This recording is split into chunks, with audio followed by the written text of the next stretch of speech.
Pour Rashi, Rav Shlomo Yitzhaki, qui fait la fierté des Français parce qu'il venait de la ville de Troyes en France, le commandement de Kedoshim Tiyu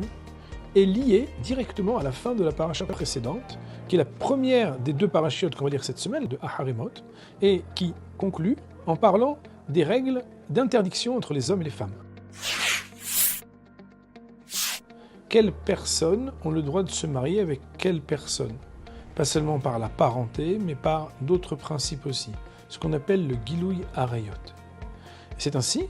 que de manière très particulière, cette mitzvah de Gilouï Arayot, des mœurs interdites, va un peu plus loin que la stricte loi,